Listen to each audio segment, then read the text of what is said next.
आपण प्रश्न विचारणार आहात त्यापूर्वी मी हे सांगते की काही व्हिडिओ सोशल मीडियावर व्हायरल झाले संतोष देशमुखांना मारण्याच्या संदर्भातले. मला त्याच्याविषयीची माहिती नाही, पण इंस्टाग्रामवर मी फक्त एक पोस्ट पाहिली. ते व्हिडिओ उघडायची किंवा बघायची माझी हिंमत देखील झाली नाही, कारण ज्यांनी त्यांना एवढ्या अमानुषपणे मारलंय आणि एवढ्या अमानुषपणे मारून त्याचा व्हिडिओ केलाय, त्यांच्यामध्ये जेवढी निर्मनुष्यता आहे किंवा ह्या व्हिडिओचा काहीतरी आपल्याला वापर करायचा असा काहीतरी कोणीतरी प्रयत्न करत असेल, त्याच्यामध्ये पण जी निर्मनुष्यता आहे ती माझ्यामध्ये नाही. ते बघण्याची माझी हिंमत नाही. संतोष देशमुखांच्या हत्येनंतर मी पहिल्यांदा मुख्यमंत्री महोदयांना पत्र दिलं होतं आणि 12 डिसेंबरला मी याच्यावर संपूर्ण भाषण माझं आपण पहा ऑनलाईन आहे, मी व्यक्त झालेली आहे. आता यामध्ये कोण आहे, काय नाही, कोण इन्व्हॉल्व आहे, कोणाचा हात आहे, हे केवळ आणि केवळ तपास यंत्रणेलाच माहिती आहे. त्यामध्ये कुठलाही हस्तक्षेप मी करण्याचं कारण नाही. एवढं मात्र नक्की सांगते की ज्या मुलांनी ही हत्या केलेली आहे त्या मुलांच्या मुळे समस्त राज्यातील समाज, ज्यांचा काहीही दोष नाही, तो सुद्धा मान खाली घालून गंभीरपणे वावरत आहे.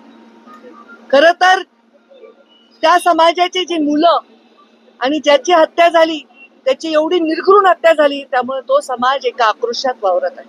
खरं तर समाज आणि जात याच्यावर बोलायची गरज नाही, पण आता परिस्थिती अशी आहे, प्रत्येक गोष्ट जातीवर जाते. गुन्हेगाराला कुठलीही जात नसते, अमानुषपणे कोणाला निर्दयीपणे संपवणाऱ्याला कुठलीही जात नसते आणि त्याच्यावर एक निर्णय घेणाऱ्या राज्यकर्त्याला सुद्धा जात नसली पाहिजे. जेव्हा या खुर्चीवर आम्ही बसलो, मी बसले, तेव्हा मी एक शपथ घेतलेली आहे, आमदारकीची शपथ घेतलेली आहे. कुठलाही ममत्व भाव न बाळगता, कोणाविषयी कसलाही आकस किंवा द्वेष न बाळगता काम करायला पाहिजे, यावर मी ठाम आहे.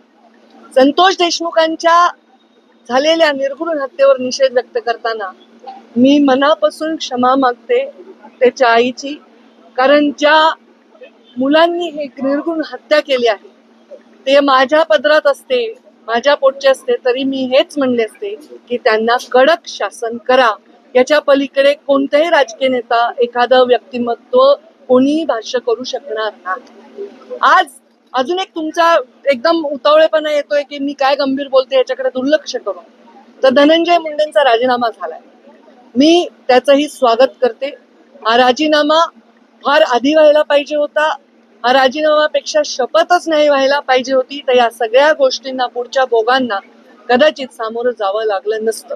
घेणाऱ्यांनी सुद्धा आधी घ्यायला पाहिजे होता, धनंजयनी सुद्धा आधी राहायला पाहिजे होता.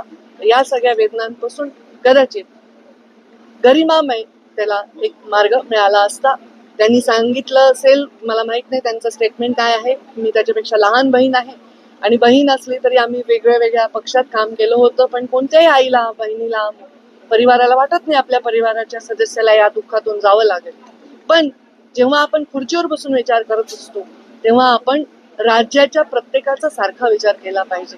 त्या पोराच्या परिवाराच्या, त्याच्या जीवाच्या वेदनांपुढे हे काहीही मोठा निर्णय नाही.